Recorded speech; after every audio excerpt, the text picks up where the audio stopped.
Alhamdulillah, jangan berkata Allah pada pagi yang baik ini, insyaAllah kita dapat kembali meneruskan pengajian kita.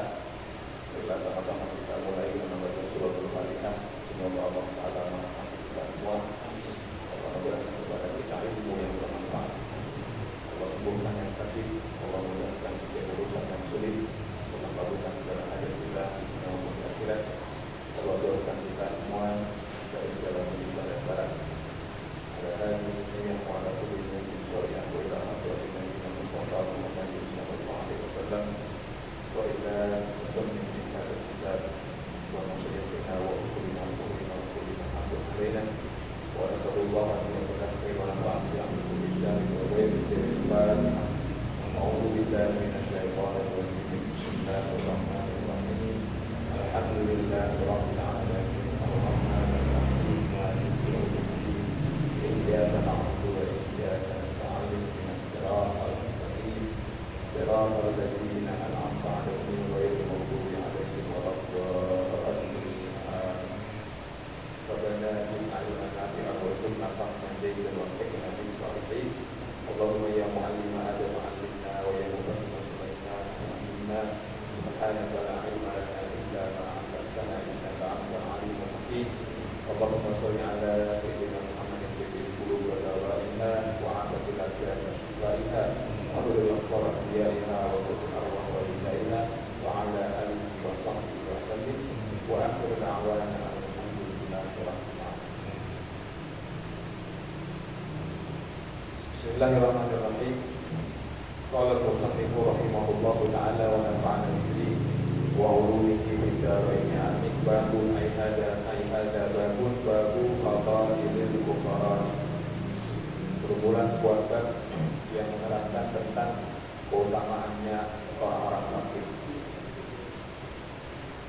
Qala al-Faqih Abu Laith As-Samarqandi haddatsana Abu Bakr al-Firjani haddatsana Ahmad bin Abdullah an Salim bin Abi Salim an Kharijah bin Mus'ab an Zaid bin Aslam an Anas bin Malik radhiyallahu ta'ala anhu qala ba'atha al-fuqara'u ila Rasulillah sallallahu alaihi wasallam rasulan wa qala ya Rasulullah inni rasulul fuqara'i ilaika wa qala marhaban bika wa liman jita min 'indihim jita min qaumin jita min 'indi qaumin ahabbahumullah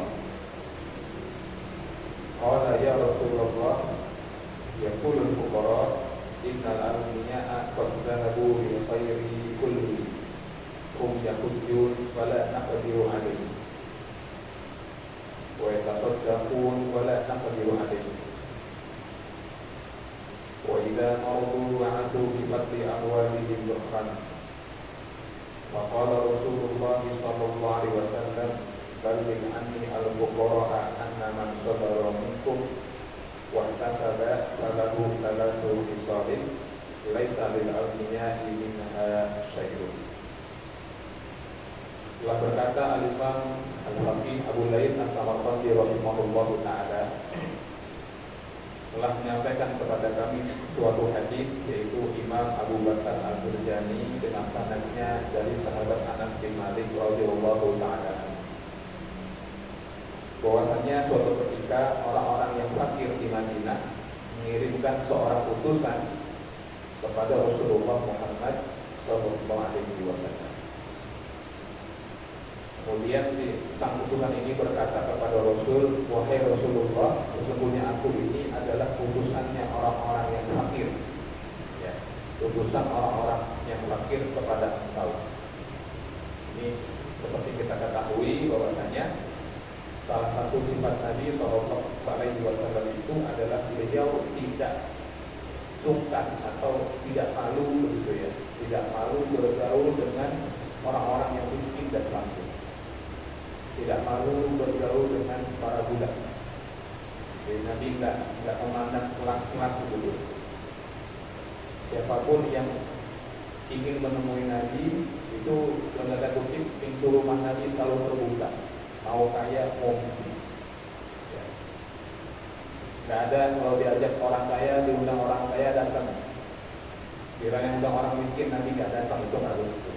Siapapun yang mengundang Nabi, siapapun yang menemui Nabi, itu semua diperlakukan dengan baik, ya dengan sama terhormatnya oleh Rasulullah Shallallahu Alaihi Wasallam. Itulah kenapa orang yang kaya cinta sama Nabi, yang fakir juga cinta sama Nabi. Nah, ketika datang utusan orang-orang fakir itu, dia berkata, wahai Rasulullah, saya diutus oleh orang-orang fakir kepada Anda. Maka apa jawaban Nabi? Marhaban bika wa biman ji'ta min 'indihim ji'ta min 'indi qaumin ahabbahumullah. Marhaban bik, selamat datang. Ya, orang fakir. Sama Nabi, wah selamat datang. Bahkan ucapannya tarhib marhaban. Ya, ucapan marhaban itu lebih angkat daripada ahlan wa sahlan. Itu lebih angkat. Makna penghormatan dan kedekatannya itu lebih terasa kalau marhaban. Selamat datang untukmu dan untuk kaum yang telah mengutusmu, yaitu kaum orang-orang kafir. Kenapa? Jika min 'indi qaumin ahabbahumullah, karena kamu diutus oleh kaum yang mana kaum itu dicintai oleh Allah Subhanahu wa taala. Bahasa Nabi begitu. Tapi orang-orang yang fakir itu dicintai oleh Allah Subhanahu wa taala. Faqala ya Rasulullah yaqulul fuqara ila akhir. Lalu berkata lagi, ya wahai Rasulullah, orang-orang yang fakir itu mengatakan beberapa hal. Apa itu? Kata orang-orang fakir ini, wahai Rasul, sesungguhnya orang-orang kaya mereka telah memborong semua pahala. Mereka telah membawa pergi semua kebajikan.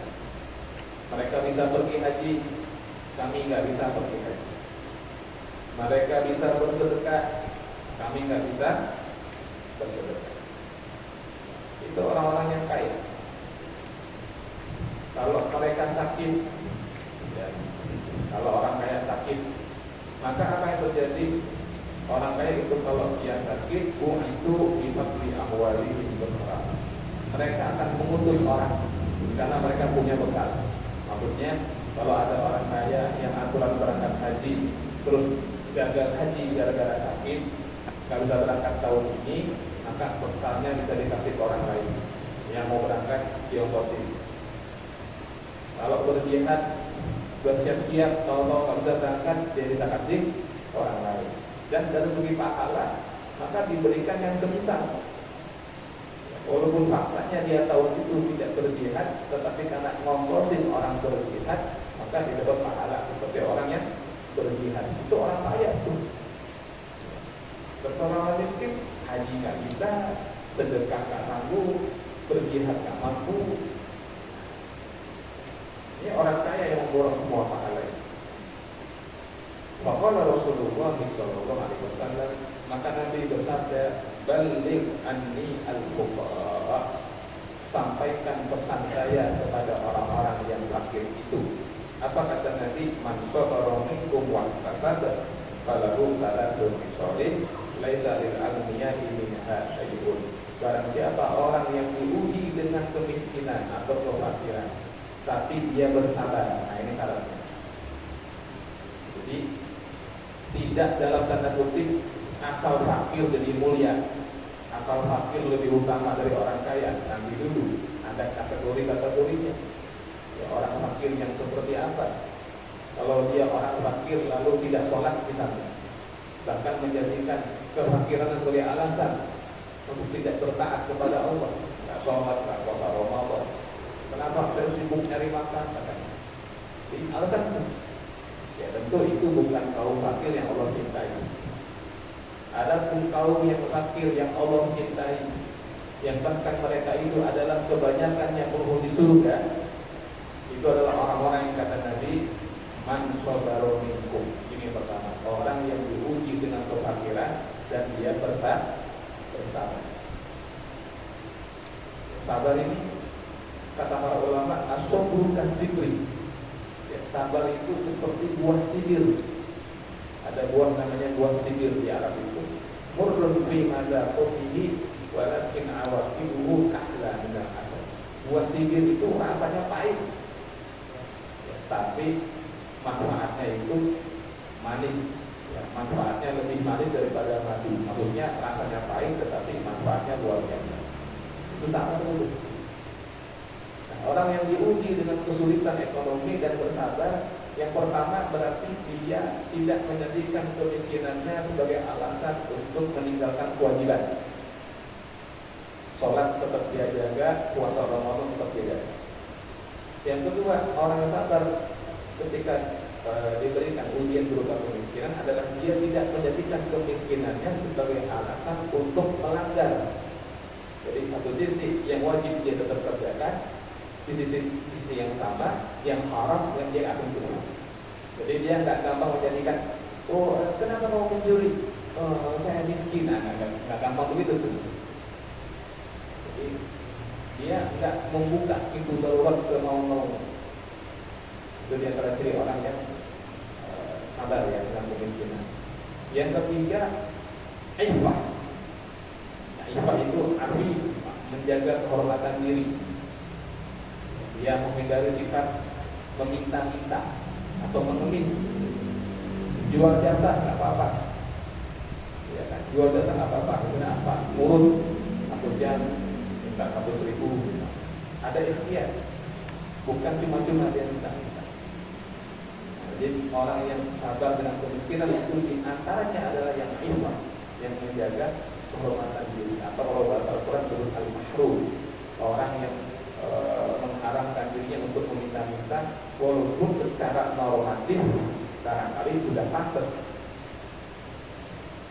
Ada sa'il, ada yang miskin dan minta-minta, ada yang miskin tetapi dia nggak mau minta-minta.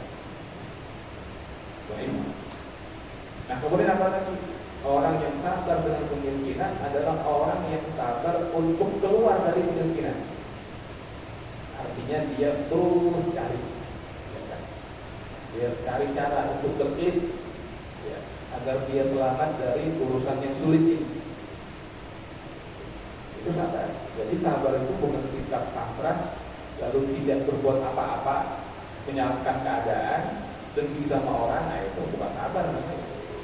Sudah bahaya itu. Ya, sampai miskin dunia, miskin ilmu, miskin amal, miskin di akhirat. Mau begitu. Nah, siapa yang Allah uji dengan kemiskinan dan dia bersabar dengan keterangan yang tadi di antaranya wahtasab. Wahtasab itu ihtisab, hanya mengharapkan pahala Allah. Ya, dia sabar dan dia hanya mengharapkan pahala dari Allah Subhanahu wa taala. Dia nggak ngarepin pujian orang, nggak pengen dibilang pujian orang miskin yang sabar. Apa gunanya dipuji orang miskin sabar gitu kan? SPP tetap nggak berbayar dengan pujian orang itu kan, iya. Tapi dia semata-mata hanya mengharapkan pahala dari Allah. Ya, dia berbaik sangka kepada Tuhan. Maka kata Nabi apa? Falahu salatu khisari laisa lil almiya minha syai'un. Maka orang miskin yang seperti itu diberikan 3 keutamaan dan tidak ada orang kaya dapat keutamaan ini. Hanya untuk orang miskin dengan syarat yang tadi. Apa saja? Amal qaslatul wahidatu anna fil jannati ghurfatan min yaqudi hamra yanzur ilaiha ahlul jannah kama yanzur ahlul dunya ila nujum la yadkhuluha illa nabiyyun fakirun aw syahidun fakirun aw mu'minun fakirun. Yang pertama kata Nabi, artinya Allah berikan kepada dia itu 1 rumah, 1 tanah, bahasanya ghurfah. Ghurfah itu secara artinya adalah kamar atau ruang. Room. Jadi ghurfah itu room, kamar. Biasanya bahasa ini untuk menunjukkan huruf kamar dengan rumah itu besar rumah sebetulnya. Tapi Nabi mengesankan di surga itu dia diberikan kamar, dan tanda kutip bahwa sebetulnya semewah-mewahnya istana yang ada di surga itu buat Allah remeh. Itu buat Allah remeh, mungkin aja nilai. Kan? Seperti orang sering ngomong, antum bawa apa? Naik apa sendiri? Biasa, ya kan? cuma bawa kendaraan aja gitu kan. Waktu lihat, mobil yang terbaru gitu. Tapi pakai kendaraan. Ada orang yang membahasakan kadang-kadang ini naik ontak, dilihat, bukan ontak, Toyota gitu kan. Itu meremehkan saja gitu. Orang yang fakir lalu bersabar dan ihsan kepada Allah, Allah berikan baginya kediaman di surga Allah itu yang kata Nabi kita min yakut hamra, terbuat dari yakut ya, berwarna merah. Yang dulu ilaiha ahlul jannah kama yang dulu ahlul dunya ila nujum. Penduduk surga, tingkat surga itu bertingkat-tingkat. Nah, penduduk surga yang di bawah begitu memandang ke istana tadi, itu bagaikan penduduk bumi yang memandang bintang. Saking jauhnya, kayak kita lihat bintang. Penduduk bumi dan bintang. Maka penduduk surga yang lain itu melihat istana itu seperti begitu tinggi. Nah, kata Nabi, la yadkhuluha illa nabiyyun faqirun. Istana itu tidak akan dimasuki, maknanya tidak akan diberikan oleh Allah kepada penghuni sembarangan penghuni surga. Tidak semua penghuni surga berhak masuk ke situ. Tetapi siapa? Yang pertama kata Nabi kita, nabiyyun faqirun, seorang nabi yang fakir. Nabi yang fakir. Ya, nabi itu ada yang kaya raya, ada yang biasa, ada yang fakir. Illa nabiyyun fakir. Lalu siapa lagi? Syahidun fakir. Orang syahid, mati syahid dan fakir. Lalu siapa lagi? Mu'minun fakirun. Orang mukmin ya fakir. Ya intinya orang fakir. Ya, kan? Mau nabi, mau syuhada, mau mukmin. Tapi syaratnya apa? Fakirnya itu melahirkan sikap sabar dan ikhtiar. Jadi hanyalah kefakiran materi, bukan fakir hatinya, bukan fakir imannya, apalagi fakir akhlak. Itu keistimewaan yang pertama. Wa tsaniyatu yadkhulul fuqara'u al-jannata qabla al-aghniya bi nisfi yawmin. Yang kedua kata Nabi, orang yang fakir itu akan masuk ke dalam surga lebih dulu daripada orang kaya yang masuk surga. Dan pintu surga itu kan ada banyak. Ada pintu sabar, ada pintu syukur, ada pintu taubat, ada pintu sedekah, ada pintu puasa disebut babur rayyan. Orang si A sama si B bersahabat di dunia, si A kaya, si B miskin, tapi sama-sama mukmin, sama-sama soleh, dan sama-sama wafat dalam keadaan soleh, dan sama-sama Allah putuskan dengan rahmatnya sebagai penghuni surga. Nah, siapa yang duluan masuk? Yang fakir dulu kata Nabi kita. Berapa selisihnya? Binisbi yaumin, setengah hari. Ya, setengah. Makanya ada sebuah hadis menyebutkan bahwa Nabi Sulaiman alaihissalam itu masuk surganya dibandingkan nabi yang lain itu telah setengah hari. Karena beliau yang paling kaya dibanding nabi-nabi yang lain. Nah, dari sini ada kekhawatiran dari orang-orang yang kaya, termasuk sahabat-sahabat Rasulullah SAW. Wah, ini kita terlambat ini, ya kan? Teman-teman kita udah duluan. Perlu kita kembali garis bawahi bahwa belum tentu yang masuk belakangan itu paling utama, apa? Tidak lebih utama, belum tentu. Sebagaimana belum tentu yang masuk duluan itu lebih tinggi, belum tentu. Bisa jadi meskipun ada orang itu kaya terlambat setengah hari, begitu dia masuk langsung VIP. Kok tadi telat? Banyak pemeriksaannya, kan begitu barangkali. Sementara yang miskin ini cepat masuknya, tapi kelas ekonomi misalnya kan cepat karena nggak bawa barang banyak, ya cepat masuknya gitu kan. Udah ini yang ini. Ada pun yang kaya ini soleh, mungkin dia agak telat, tapi begitu udah masuk paling depan. Barangkali itu, barangkali bohong. Walaupun nanti ada hadis lain menyebutkan ada perdebatan antara orang kaya, orang alim, sama orang yang mati syahid. Karena tiga-tiganya ini masuk surga semua. Lalu mereka dorong-dorongan sampai duluan gitu kan.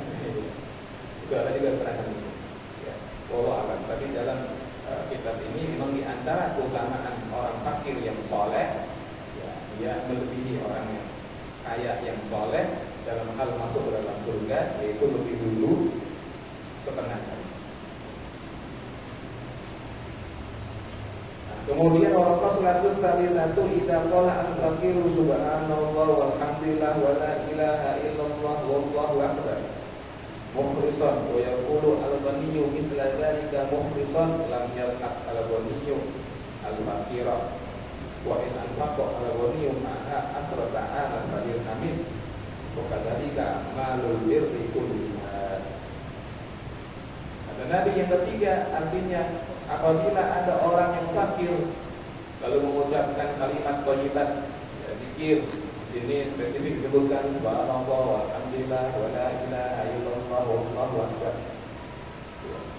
Ini orang kaya nyebut ini, orang fakir nyebut ini, dan sama-sama mukhlis, sama-sama anak ikhlasnya kepada Allah.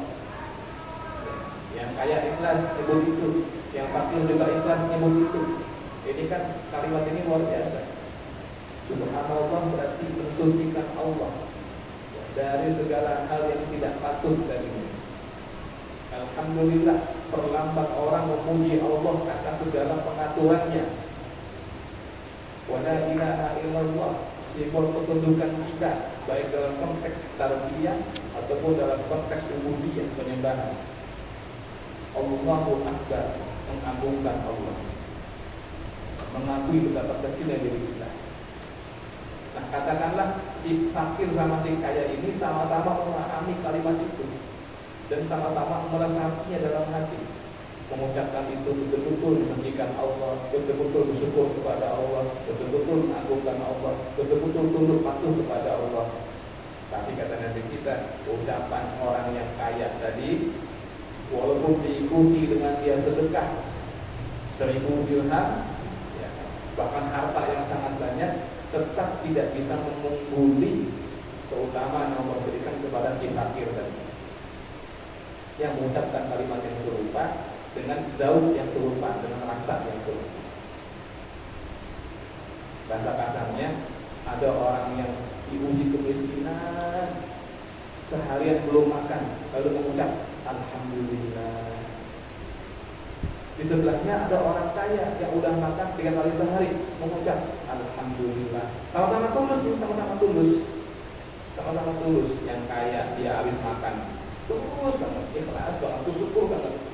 Si miskin belum makan sehari, tapi dia gak bersyukur banget. Kira-kira udah ketawa.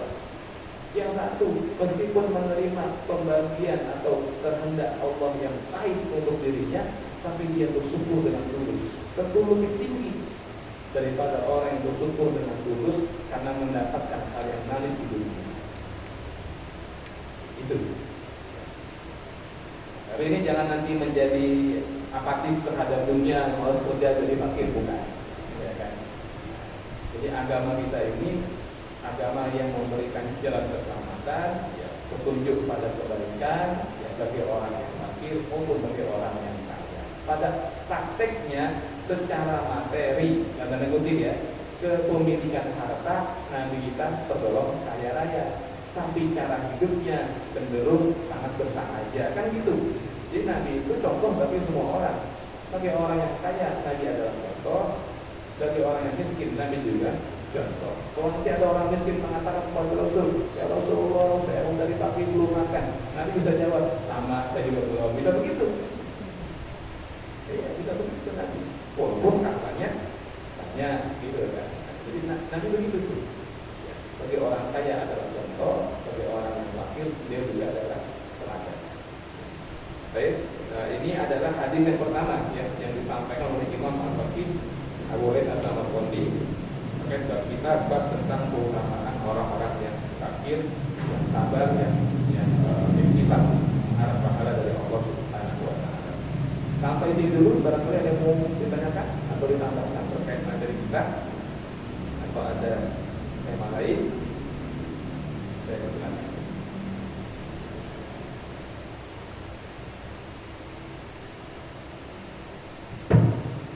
Terima kasih. Assalamualaikum warahmatullahi wabarakatuh. Waalaikumsalam. Pertanyaannya ringkas, beda fakir dengan miskin.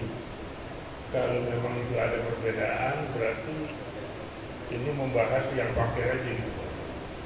Dua itu juga. Pertanyaan yang baik. Apakah ada perbedaan antara orang fakir dengan orang yang miskin? Kalau kita lihat dalam disiplin ilmu fikih memang dibedakan, ya dibedakan fikih ya, karena kaitannya tentang mustahik zakat. Innama sadaqatu lil fuqara wal masakin. Kemudian zakat itu untuk orang fakir, untuk orang-orang miskin. Nah, di mana perbedaannya? Para ulama fikih memandang orang fakir adalah orang yang miskin yang sama sekali tidak punya pendapatan. Orang yang miskin yang sama sekali tidak punya pendapatan, sehingga dia tidak punya penghasilan untuk memenuhi kebutuhannya sehari-hari. Jadi kita garis bawahi bukan konteksnya orang yang nggak punya pekerjaan. Wah, nggak punya pekerjaan kalau kontrakan 20 pintu lumayan gitu kan. Ini bukan pekerjaan, tapi pendapatan atau penghasilan. Itu orang fakir, orang yang sama sekali dia tidak punya sarana untuk menghasilkan sesuatu guna memenuhi kehidupan. Nanti ada kata-kata tuh, kata-kata apa? Mungkin demikian dia sudah berusaha, bla bla bla gitu ya, itu ada. Adapun orang yang miskin dalam fikih adalah orang yang punya usaha. Kalau bahasa kita kasar itu ikhtiar. Dia mungkin dia dagang, mungkin dia tukang bangunan, kuli, ada pekerjaan. Tetapi pendapatannya tidak cukup untuk memenuhi kebutuhan keluarganya. Tidak memenuhi, tidak cukup. Nah, kalau di fikih klasik itu disebutkan, misalnya apa? Kebutuhan rumah tangganya sehari 10 dirham. Misalnya dengan seorang istri dan 4 orang anak, ternyata dia perlu 10 dirham. Tapi gajinya, gaji pekerjaannya kan digaji tiap hari. Nah, jadi kuli bangunan atau porter tiap hari digaji gitu kan. Pagi dia berangkat, sore pulang bawa duit. Nah, yang dia bawa pulang itu 7 dirham. 7 dirham. Sementara kebutuhannya 10 dirham. Nah, itu dianggap miskin.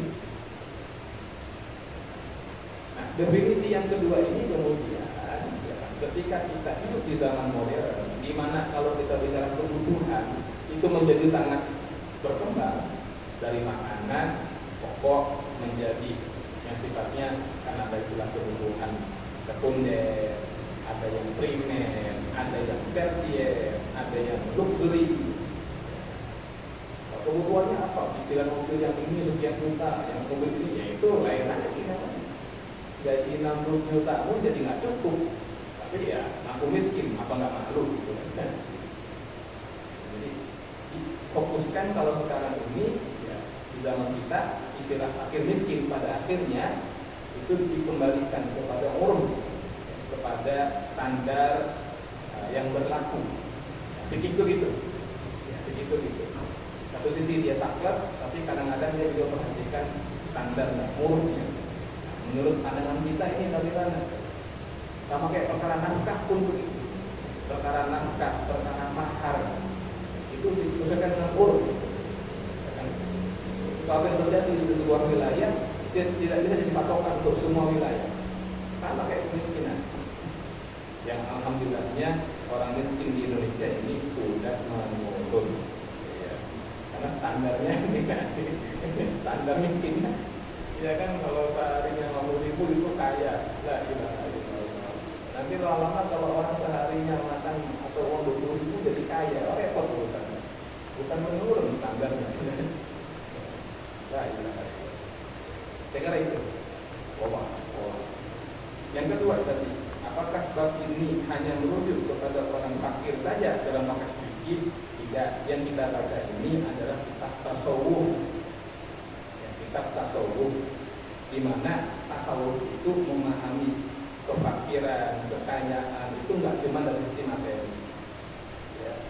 Ada kekayaan harta, ada kekayaan jiwa, ada miskin harta, ada miskin jiwa. Para ulama kita sering menyebut diri mereka al-fakir ila maghfirati rabbih, kan hamba Allah yang fakir yang mengharapkan ampunannya. Jadi al-fakir itu secara harfiah artinya adalah orang yang mengharap, orang yang masih mengharap. Walhasil sekaya apapun harta kita di dunia, sebanyak apapun harta kita di dunia, kalau jiwa kita masih jiwa yang mengharapkan rahmat Allah, mengharapkan ampunan Allah, berarti fakir. Sehingga ketika Nabi menyebut orang masuk surga itu yang banyak itu orang yang fakir, mau fakir harta ataupun yang lain, ataupun kaya harta, kalau dia mengharapkan ampunan Allah dan rahmat Allah, itu fakir namanya. Karena al-ghani, orang kaya itu secara harfiah artinya adalah orang yang merasa tidak butuh. Ya kan? Tidak butuh. Contoh Allah itu menyebut jadi dari ghaniyun 'anil 'alamin. Allah itu tidak butuh sama seluruh alam. Allah tidak butuh. Orang kaya itu orang yang tidak butuh bantuan, tidak butuh mengemis-ngemis, tidak butuh merendahkan diri. Nah, kalau ada orang sampai tidak butuh kepada Allah, walaupun dia miskin harta, tapi dia nggak butuh kepada ampunan Allah, nggak butuh rahmat Allah, itu kaya dia berarti. Dalam tanda kutip ya. Maka bagaimana dia mau bersyukur? Ini tasawuf. Ya. Allah. Saya kira itu. Baik. Kita lihat yang lain, masuk ya.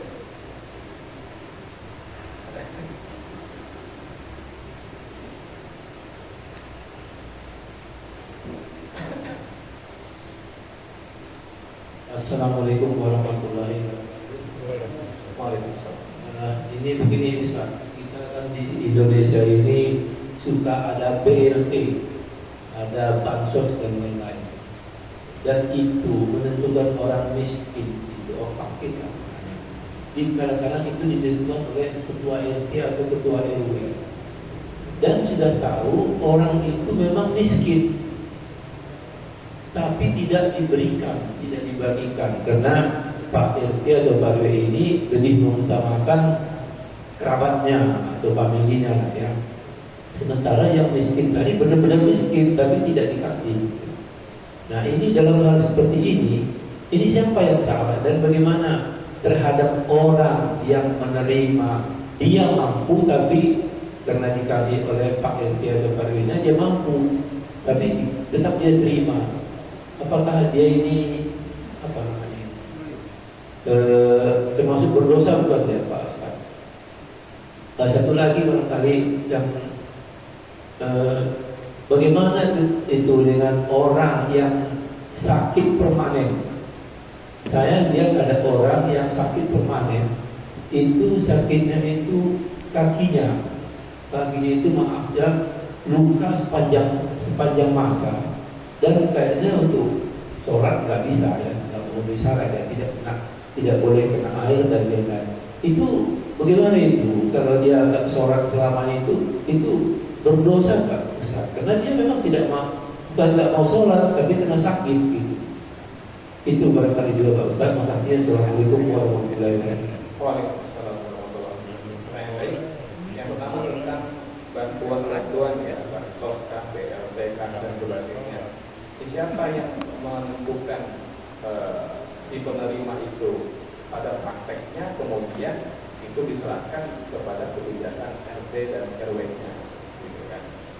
Jadi saya rasa ini salah satu bentuk kepedulian dari pemerintah terhadap masyarakat Indonesia yang kurang mampu. Dalam bicara program, ini program yang kita apresiasi. Faktanya kemudian atau realitanya ternyata banyak yang tidak tepat sasaran karena barangkali ada oknum RT atau RW yang mengutamakan entah kerabatnya, entah yang dekat dengannya, kelompoknya, begitu kan, sehingga yang sebetulnya betul-betul butuh malah tidak dapat. Siapa yang dipersalahkan? Maka dia menentukan penyimpangan tadi.